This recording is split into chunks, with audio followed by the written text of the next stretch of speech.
And welcome to Unofficial Therapy. It's your girl Waheeda. I'm joined with one of my girls. How you doing today? Hey, how you doing? Thank you. Everyone would know her as the Drill Fairy. Now, tell me a little bit about how you got that name, girl. So when I first started media, I had a fascination with the younger culture because I seen that these young kids was really like getting to the bag, and then the drill music came. So I started interviewing a lot of the young drill artists, and one of my stipulations and guidelines was you cannot diss when you come on my show. It's a fun show to show a different side of you guys. So I always feel like artists need to go on different platforms to show different sides of them so people could really get to know them. Exactly. The drill artists, we getting close. I'm like the big auntie, the mom. Yes. And they started just calling me like the drill fairy. They're like, you like a fairy to us. That's so beautiful. You know? I was showing up and showing out for them. But just like the drill fairy, I'm a mom, so it's like I was getting on their asses too, you know, and that's what made them love me even more. It's like you there for us and you discipline us when need be. I love that. Yeah. That's such a beautiful story about how you got your name. I know that you're a mother. I know that You know. I know a lot. You know a lot. I know a lot. So let's dive into that. We met in different spaces, and in one of those spaces we connected. There was a case. I know that your son. My son was fighting a case, and that's when you saw it in my face. I was stressed. Yeah. Being a mom of 4 and having 4 different personalities in any household, is always one that's gonna push you to the limit. Because I was that one for my mom. Okay. It's hard. It's hard being a mom when kids make decisions and based on what they know outside. Because these kids don't make, my son, I'm talking for my son, he wasn't making decisions based on what he saw in the household. How I am on social media has nothing to do with me being home with my kid and raising him. Exactly. You know, my son went to gifted and talented school. Yeah. He has a lot of potential to this day. Yes. Doesn't make him no less than anybody else. Of course not. He chose a path that, unfortunately, he has to stand on it. This is life. I don't baby him, even though he's my baby. He has to understand that there's repercussions to everything that we do. Okay. And him being a young adult now, he's seeing it. Because I told him, one more time, I can't help you no more. I still have other kids. And if all my time goes into one child, it doesn't matter if the other ones are doing good. Every child still deserves their mom full time. And it's hard having 4. So you have 4 kids, and here you are trying to have a career in entertainment. And it's hard. And you've been doing a great job. I just want to say I'm proud of you.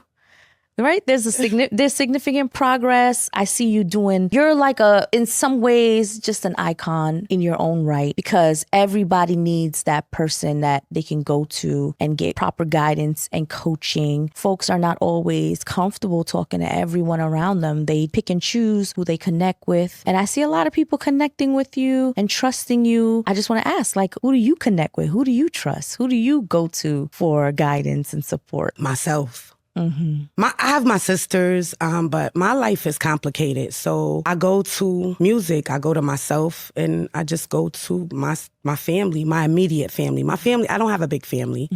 I used to go to my mom, but she passed away from COVID. So I just rely on me, the enemy. Everybody just know this crazy drill fairy Kelly G. She gonna say what she want. Outgoing Personality. But it's more to it. It's layers. This is just what you see. This is just, I go through it. So who is Drill Fairy? Where were you raised? Tell me a little bit about Drill Fairy is Kelly Glover. Kelly Glover. I was raised in Brooklyn, New York. I'm a real New Yorker. A real New Yorker. I'm not a real New Yorker. As you are a New Yorker. Stop. I came here when I was very young. You're still a New Yorker because you adapt to this culture and you're in the culture, regardless of where you're from. And we got a lot in common because my stepdad is from Guyana, you know, and I've always been proud of that because I love my Guyanese people. Oh, my GC. I love my Caribbean people. My skunt, mother skunt. I love that. I love it. The food, the culture, everything. I just love it. I was raised in Crown Heights, Brooklyn, which is like predominantly of West Indian culture. So I have both. A beautiful fusion of West Indian and American culture. Beautiful fusion. They come together so well. They have their differences, but they just go to what they just, it's beautiful to see. Yeah. And then I grew up in the 80s, 90s. I'm an 80s baby. So I seen the culture change, and I seen the diversity. I seen the gentrification. I seen it all. So talk to me about what was it like for you as a child? Like, who were your support systems growing up? Was it your mom? My mom, but she was fighting her own demons. My mom has come from a really rough childhood as well. She was adopted. She didn't know her family until the day she passed away. Wow. Yeah. So, she dibbled and dabbled with drugs, and she wasn't a strict mom. And I think like that might be like the only thing that just got to me about her. Like I wanted that. Yeah. She wasn't. Oh, so because she wasn't strict, you wanted to be a strict mom. Right. That affected your parenting, and you were like, I'm going to make sure that I lay down the law. Right. And it was a lot. But I have my sisters. So I don't know if you know my stories. I was adopted. I want to say illegally adopted. Why? Because I was handed over at birth. So the woman that had me, she's your birth mom. My birth mom. I don't even consider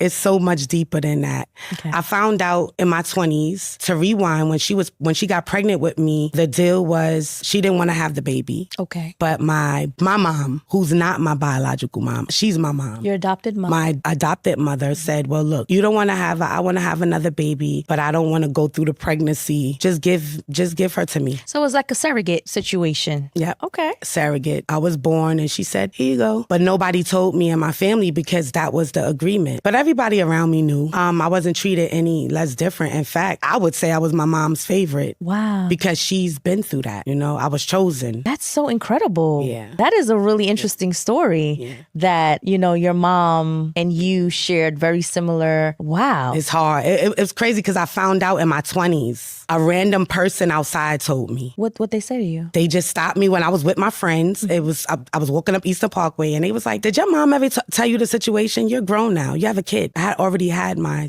kids, my two oldest kids. I'm like, no. They like, you have a mother, like a real mother, which I was friends with her in Jamaica. She's Jamaican. So I'm like, for real? They like, yeah, you have family. Your family grew up the block. So I lived on Eastern Parkway in Franklin, and my sisters lived on Eastern Parkway in Schenectady. How close are we all those years? Wow. They knew about me. I didn't know about them. Interesting. And then, wait, what was the... Hold on a second. Were the documents good though? Like, did the transfer happen in a way that, No, the documents were perfect. My birth certificate has my adopted mother's name. So in the 80s, you could give somebody a Medicaid card and go in as somebody else. It wasn't as strict as it is now. Yeah, you have to prove your identification now. Mm-hmm. My real mother went in as my adopted mother. So when she came back to get me, when I was some months old with the police, like, she have my daughter. And my mother said, yeah, let me go get my daughter's birth certificate. The cop said, we can't take her. This is her mother. So she agreed and then she reneged. She reneged, I think, because my mother had a really bad drug problem. She was addicted to crack really bad. Okay. I mean, like, she came to this country and immediately got addicted to drugs. Mm-hmm. I don't know why she wanted me back, but she did, because she didn't raise my other sisters either. They was raised in one household and I was raised by myself. I was so mad at my mom because I'm like, you never told me all these. Imagine just living with a family and then you just find out you're nothing to them. Yeah, how did that feel for you? It hurt at first, but then I had to realize it was a bigger picture. My mother didn't want to tell me because she's like, you fit so well with us. Like, I look like my adopted family. There's no differences. This is from birth. This is not like she took me young. She took me out of Brookdale Medical Center. Wow. They didn't want to break my heart. They didn't want me to rebel. You're not my mom. I don't have to listen to you. And they just thought they wanted to keep it as natural as possible. And that's why I don't see nobody else but my family, because blood don't make you related. That don't mean shit. So now we talk about, you and I, we met with your son's case. And you helped me. And I helped you. And I don't really like to talk about that. Then you seen him again in there. Then I saw him again. It's hard being there. It's hard seeing families in that position. Knowing what I know, sometimes it's hard to cope cope with that? You're one of hundreds of people that have that situation every single night. One for of me, thousands. Yeah, for me, that's what I'm seeing every single week. It's hard. It's and they're tough. getting younger and younger. They're getting younger and younger. Gun violence in New York City is tough. And then there's, a lot of gang affiliation. And, there's just a lot of pressure to fit in and, do what you're told. And I mean, these kids have it hard. They do. But, guidance is the key. Proper guidance is the key. And, sometimes you have to force yourself to talk to these kids. And I think that you do that a lot. I do that a lot. I don't do it on paper because I feel like you have to do it from your heart. It has to come from your soul. It has to come from a special place. To reach these kids is not easy. I talk to complete strangers. I see them outside and I just talk to them. Because you could typically tell what's going on, Because I was one of those kids when I was young. I got into a gang. I was Crip. I made it wasn't as bad as it is now, but I was a female. No female should be joining no gang. For what? For sure. For sure. For sure. It's crazy because when people ask me, why did you join a gang? It's like, I can't even give them my answer. Like, because my friends and stuff. It was an impulsive decision in the moment and you wanted to be a part of something bigger than you, but, and it felt cool it felt like the right thing to do. But looking back, you're like, there's so much more I could be doing with that time. And there's pro-social things that you could be doing with your time. Right. And I'm sure with your kids, when you're talking to them, what are you saying to them about that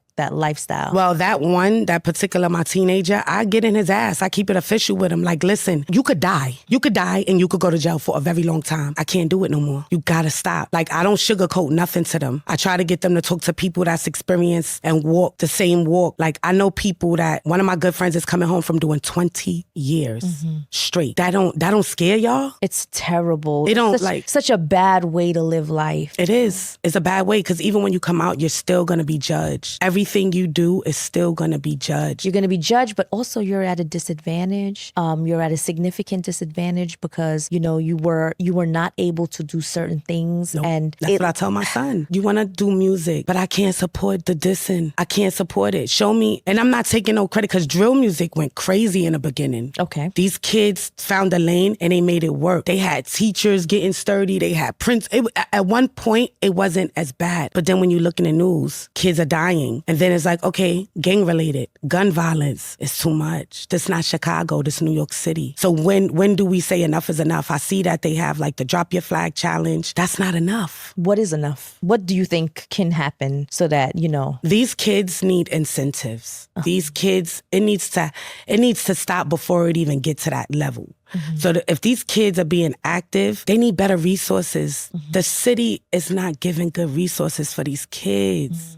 They're not. Yeah. The gun violence. That's a fact. The gun violence community. So if you had to say something to Mayor Mondani, what would you say to him? Like, what is it that's needed? We need hands-on. I don't have a degree, but I got the power. I have the power. My name is out there in the streets. I apply at all these jobs and y'all turn me down because I don't have the credentials. But you getting people in these organizations, they don't have nothing. They have credentials, but they can't reach the kids. That's right. You have to hire people with the passion. Credentials mean nothing.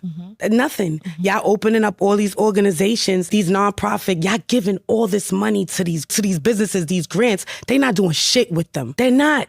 They're not. All they doing is signing these kids up for failure. Yeah, because there's no substantial interventions or like, Nothing. because I mean, for me, I believe in like, you need to get degrees. I do believe in it. You do. And I believe that that's how you get them off the streets. Because for example, if someone learns a skill and it's a marketable skill, a skill where they're going to make money, right? In their minds, the human mind says, well, if I can make money this way, why would I do this? You have to provide alternative routes to earning money because that's all we all think about. Everybody in New York City, we could say that, we're not capitalistic, but we all have a capitalistic mindset. Everything that we do, we're trying to monetize on our time. We're trying to make money. We're trying to look fly. We're trying to get cars, houses. You got to start with these kids and have like programs, and I'm talking about expensive programs. Yep. Mayor Mondani, if you want to help these kids and you want to help inner city youth, it has to be like, you have to put Come money. up out them pockets. That's what I'm saying. The The city makes a lot of money.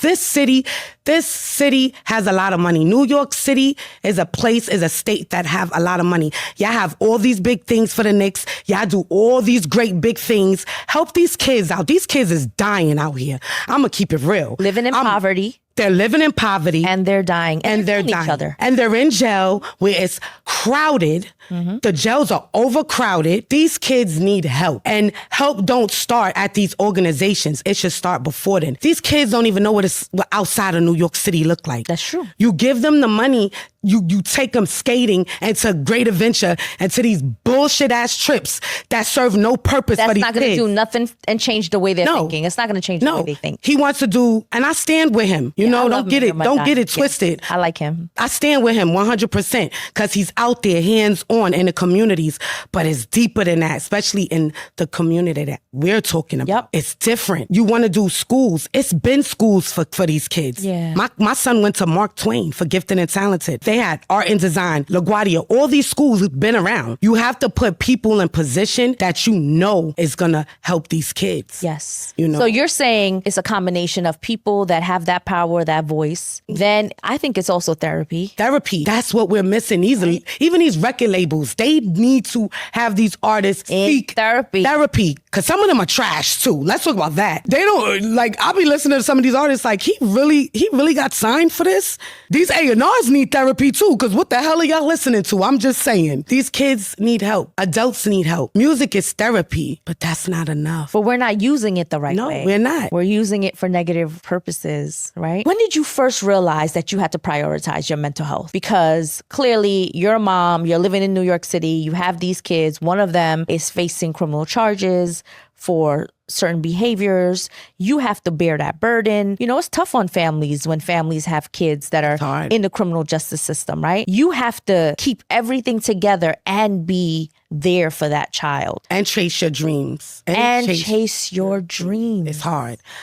My mental health is deep. Because if my mental health is not right, I can't get my kids right. That's right. They're going to continue to fail. I could say I'm all right, but no, I'm not all right. I try to meditate, but that don't work. I'm being honest. Mm-hmm. A lot of things don't work. I need extensive therapy, and I'm not afraid to say it. I was getting online therapy, like through Zoom and all of that. That don't help. We need different types of therapy. Everybody needs their own type of therapy. That's right. Because talk therapy works for some people, but then meditation works for others. Exercise, right? You know, going to a spa, you know, getting your hair done, your nails done, right. You know, beautifying yourself.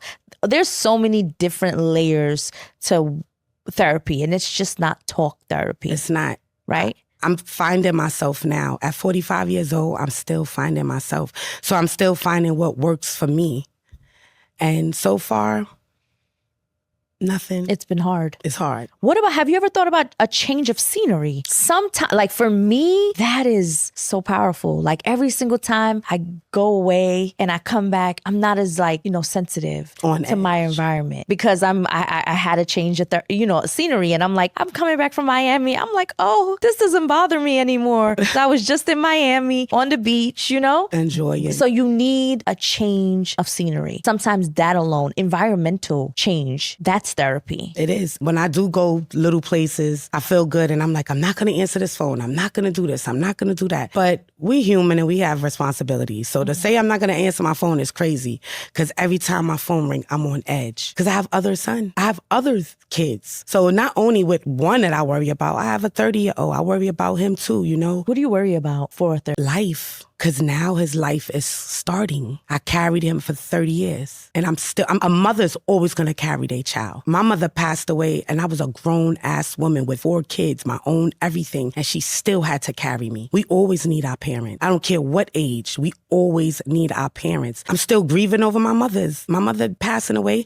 I swear I feel like if she was still here, my son wouldn't be like he is now. All my boys are still grieving for my mom. My son came in the house with a big-ass tattoo on my mother's face, didn't even tell me. I just worry about his life. I worry about the expectations that the world is giving him. Can he fulfill it? The choices he's making in women, because I'm not afraid to say, like, you know, my boys growing up, they seen a lot that they shouldn't have seen in past relationships. So I worry about, are they going to take that path? I try to be righteous with them. I try to show them the good, the bad, and the ugly. It's hard. So I worry about him. I worry about my 26-year-old because he's still finding himself. I sheltered them a lot. I'm a sheltering mom. I'm the type of mom, like, you don't have to leave. You could live with me forever, because I don't want to be alone. I don't want to be alone. I'm scared to be alone. I don't know why. I'm scared. It's interesting that you say that, because I probably feel like a lot of women share those sentiments. But do you have to be alone? That's why we have children. You know, you're never alone. No, but at some point they grow up, they move out, they find themselves, they get married, they settle down. And it's like, then it's me. And also, like, my boys is all I have. Without my kids, I have nothing. I have my family, but I know for sure that's mine. They're mine. You've built a piece of yourself is who you are as a mother. Yep. A huge part of how you show yourself to the world is who you are as a mother. Yeah, I had my son at 15 years old. I was pregnant. I got pregnant at 14, and I had him at 15, and then turned around and got pregnant at 19 and had him at 20, then waited. Then I had another son. He's 18 and my other son is 14. I feel like that's all I have. I'm very clingy with my kids, and I know I got to give them a break,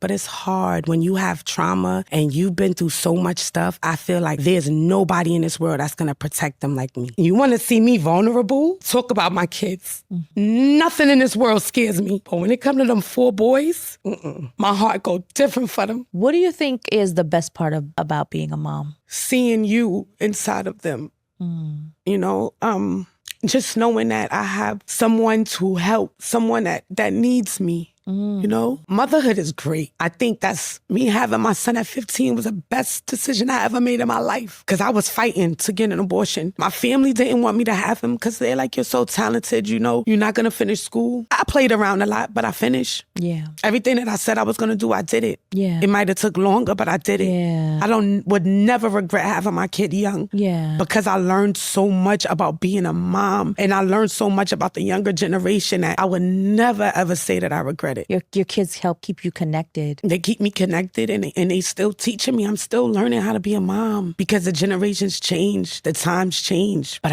I've never been away from my kids, and I feel like that's the only thing in this world that makes me vulnerable is my children. Yeah. No?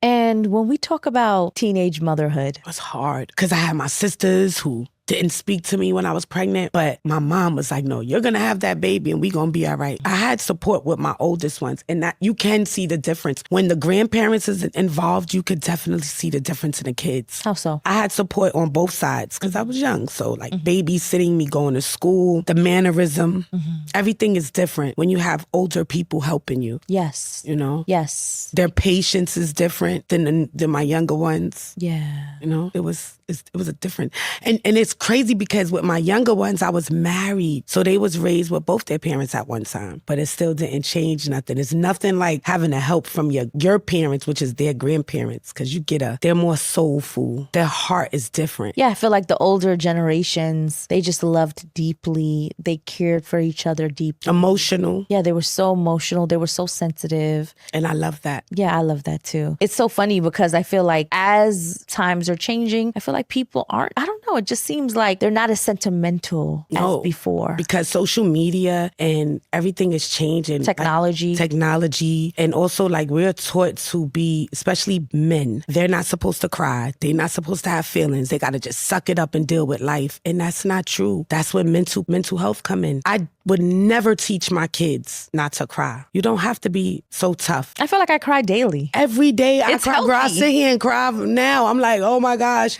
I teach my kids it's okay to be vulnerable. Yeah. Like, it's fine. Yeah. I feel like if you're not vulnerable, then you probably add to your stress. Because when you're vulnerable, when you cry, when you express how something makes you feel, it's beautiful to feel things for other people, because we are so selfish. So if we actually care about someone else, then that's actually a good sign. It's like, oh, I'm not as narcissistic as I thought. You know, I'm not as, We are. Because human beings are selfish. Every single time I talk to someone, it's all about them. Yeah. And that's okay. But it just teaches you, like, I love to see when other people care about someone else and that they tell them and they express, what that person means to them. I feel like there's so much beauty in that. And they show love differently. different. Like, they all different. My youngest son that's my heart. He brings me back to reality. When I'm in the house going crazy, but I can't take this. I don't want to do this. I'm not making no money. Nobody sees me. I go through it every day. Of course. Baby, my content, sometimes I throw my phone. I'm like, fuck everybody. Yeah. Because you meet in so many different personalities. I don't know who to trust. Yeah. And then I got my baby like, but mommy, you're not doing this for everybody. You're doing this for you. That's right. And you have supporters that love you. Yes. Doesn't matter what you say. And then I fight my content. It's hard. Like, I don't want to talk about dicks no more. Yeah. I'm tired. You don't want to talk about like sexually explicit. I did that. I got the views now. I got the attention. Yeah. What's next? So where do you see, what do you see for yourself? Like what's... Me. Like, I feel like I have a gift to have people open up and I have to use it. I have to structure myself a little bit better. I'm still going to be me. I'm still going to get on camera and diss everybody. This is just, I'm a true New Yorker, but this is who I am. And that's why people love your content, right. actually. But people also know that I have a heart and I want to give back to the communities. I want to start an LLC. I want to start my own organization. Mm-hmm. I was a young mother who was in a shelter. I experienced a lot of trauma in my life. I was sexually molested for years by somebody who was very close to me. If I don't talk about it and I don't spread my awareness and spread my truth, I can't help nobody. My DMs, people think my DMs are crazy. Guys I get that too. But I get DMs about people telling me I saved their life just by them opening up and clicking on my videos. That do something to my soul. It gives you purpose. So I know my calling is to help people, but maybe my calling is to help people through laughter. Yeah. Being a sexual assault survivor, you were a victim of sexual assault. How are we as outsiders able to spot when someone is being harmed in that way? You can't. My sister was married to someone, and from the age of 7 to 12, you can't, because the way your mind becomes and the way your soul becomes, you don't want to tell nobody. At that time, I didn't want to say nothing because I knew how much my sister loved him, and I didn't want to ruin nothing for her. They didn't find out for years, till years later. But it was certain things that I would never forget. So when I said certain things, they knew I wasn't lying. My sister divorced him. And it's just like, why did you wait all these years? And it was hard. Like, I can't say nothing. I feel like my back is against the wall. Well, you were a little girl. I was 7 Yes. 7 to 12 years old. And my sister had moved to California because she had a big record deal. My sister's in music too. Okay. And they was like getting a lot of money at that time. And I used to go to California, and it got to the point where I used to just tell my mother, I don't want to go no more because I know what would happen. But me seeing him around other young women, because he was a producer, so they were signing like young females, and I had to tell my sister. And things happen to other females, now that we finding out as we got older, but you can't tell. I think in my there's case, no sign. There are. It's either you're going to be promiscuous, okay, or you're going to hate men. Okay. I was both. Yeah. Because it didn't feel right, and it made me hate men, because that wasn't the only situation I had. I grew up with a family, and their dad used to do weird shit around me. My trust was gone. When you see people just really not fucking around with you too much, you know they have some type of trauma. Nobody's just born like that. We have to learn. When we're born, we don't know nothing. Yeah. So we have to learn, and we have to find things that work for us. And a lot of people that was traumatized through sexual assault, molestation, and rape, can I say that word? Of course. Ape, or I don't know. Yeah.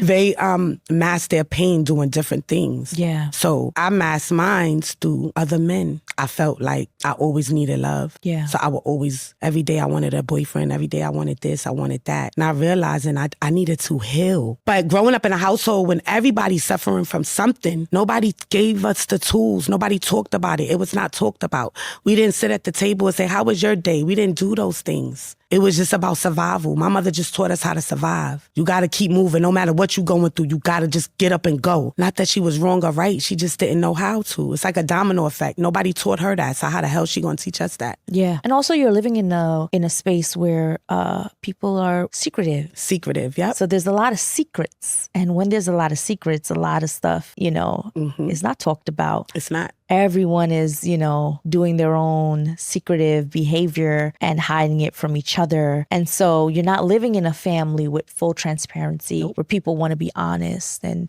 open about what they're dealing with. So yeah, you're right. It's crazy, girl. As a boy mom, you wouldn't think that I would ask my sons if they went to someone's house, and I didn't care who it was. Anybody touched you, anybody looked at you wrong, because as I got older, I became tough. Like, it's crazy how my mind is now. Like, I still don't trust nobody. nobody. It's tough. Even with a man I'm sleeping with. Yeah. Like, what are your intentions? You know? And these are the things that I want to do. I want to open up and have open discussions and have organizations. I want to have summits for the youth. There's so many young girls with kids. There's so many people being touched now. Boys are more affected by that. Well, you know, when you study trauma and you study like mental health and you study like behaviors, addictive behaviors, we know that like, you know, drug use is something that we talk about all the time. Like, oh, drug use destroys lives. But there's other addictions that destroy lives. Sex too. Sex addiction, gambling addiction. And I've been through all of those addictions. Overspending. That's manic. When you're in a manic state, like I suffered with depression, so I know how this go already. I'm working on being a better person, but I'm still going to keep my content. I just got to do both at the same time now. Yeah. I'm so proud of you. I'm so proud of all your progress and everything that you've been doing lately. And, you know, I really wanted you to get chosen for that. Wilding out. Like, look, I had an obstacle yesterday and it stood in my way. And I'm like, if it's for me, it's going to be for me. It was a lot of people there. I'll get to Nick, just like I'm going to get to Kai. Just like everything I said I'm going to do, I'm going to do. What do you have to say to Nick when you get to him? What are you going to tell him? You better listen. You better put me on Wildin' Out. You know I'm that voice. I'm the voice for the voiceless. The voiceless don't get heard often. So I'm that voice.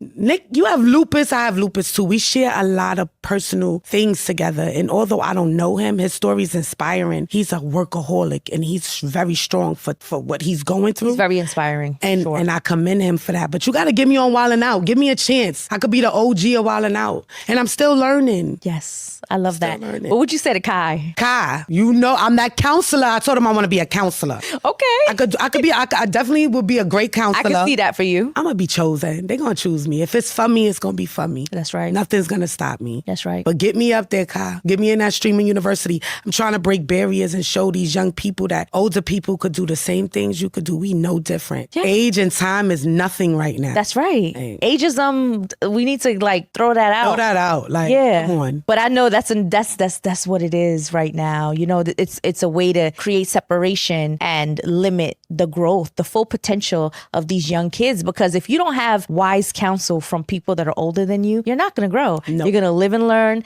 the hard way. Yep. With that, we are done for today. Unofficial Therapy. I'll check you guys out next week. Thank you so much for joining me. Thank you. We got to do this again. Yes. Thank you. Peace.